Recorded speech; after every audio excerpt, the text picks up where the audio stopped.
Hey roadies, this is Adriana from Roadie Free Radio. In this episode, Larry talks to Laura Davis, drummer from the New York punk band Student Teachers, and author of The Girl in the Back, a female drummer's life with Bowie, Blondie, in the 70s rock scene.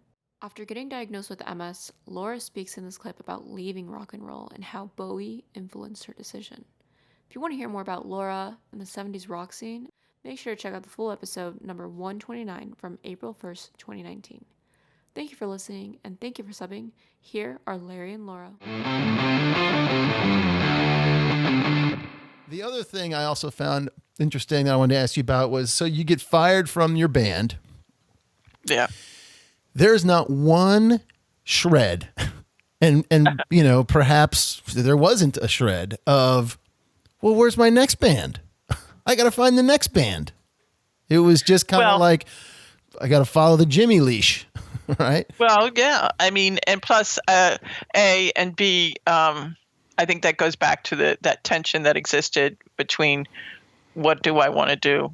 Do I want to continue in rock and roll, or do I want to pursue academia or go to college? But also, I got diagnosed with MS. Right. And so that also introduced a complication that I was like, wait, what do I do about this? How does this work? Yeah. You know? Yeah. And so that happened around that time as well. So all of those, and back to the lost metaphor that you're bringing up, which is correct. It just complicated everything that, you know, how do I, what's happening, you know? Yeah. So that's why it was so, I'm so thankful for Bowie sort of bringing this down. Okay, what do you really want to do? Mm. He wasn't saying you can't do anything. Mm-hmm. He wasn't saying, you know, okay, you've been diagnosed, you can't do this. He wasn't saying that. That wasn't even on the, you know, chalkboard. That wasn't the point. Yeah. The point was you got to think about what you want to do. Right. And he's right. He was right. Thank God. And he gave me the permission to do what my heart wanted to do. And so amazing that he had the perception to not only see it, but to come and say it to you. Well, I think part of it was that he knew that I was facing. I mean, I talk about how he hung out with my dad. He hung out with my mom. Yeah. I mean, there was a real humanistic. He was very humanist. Mm. He was a humanist and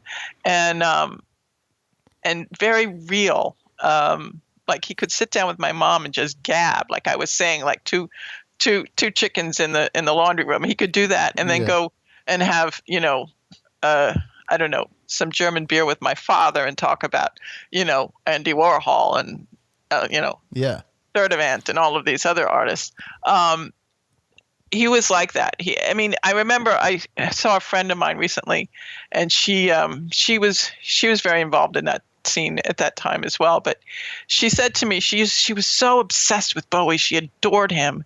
But then when he went on and did and came out with the album Young Americans, she was like so furious, so angry, because she was very tied into his, you know, the Ziggy world. Yeah, the Ziggy world. And I said, that's the way he was.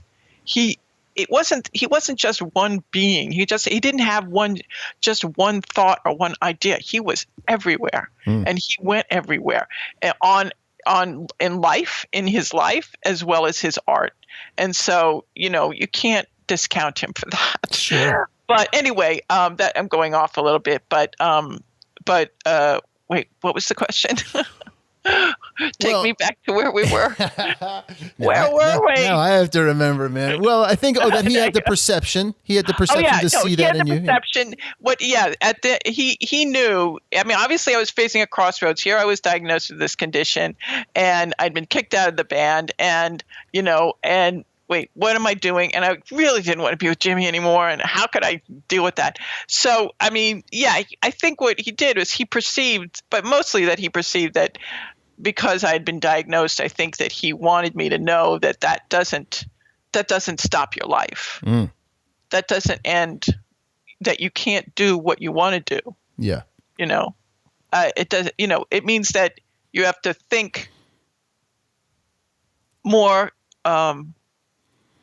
with a little more inspiration and a little more deeply about what you want to do and how you're going to achieve what you want to do, but you can do it. And that was the sense I got from him, really. And that he was giving me my power to make my decision. And I'm just so grateful for that. Always. Yeah. Did you ever have a sense, later, 10, 15 years later, as you went on to school and you started, to have your own new accomplishments in this world, did you ever have the desire to like try to go to a show and, let him know you were there, to see him and say thank you or anything? I mean, it sounds like your way to him was through Jimmy. So obviously when that was done. Yeah. Did you ever? You mean after I left rock and roll? Yeah. Or again, was that door just like, boom, that's all done? Well, remember, and this is true. I mean, it's all true, obviously. But from that scene, right, I had walked him to the corner to get the cab. This was that.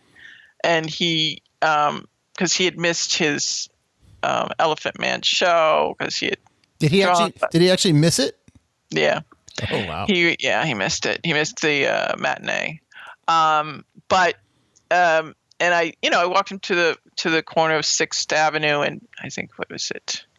Can't remember. 3rd Street, I guess. Mm. We got a cab and he got in the cab and that was, and I said at the end of that chapter that was the last time I ever saw him. Yeah. And it was the last time I ever saw him.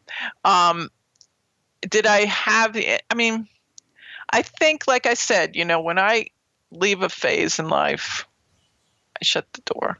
Yeah. And so I went to college and I went and pursued writing and then I went to law school. I just shut the door. Mm. Did it mean I don't listen to him like crazy? No. Did it mean that I don't still adore him? No. Have I given up on my passion for music? No. But I went somewhere else. Yeah. You know what I mean?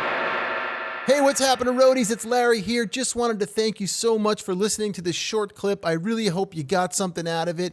If you can take 2 seconds to head over to iTunes and drop us a review or a comment, we would greatly, greatly appreciate it. Keep listening, keep coming back, stay healthy out there, and remember, no roadies, no rock and roll.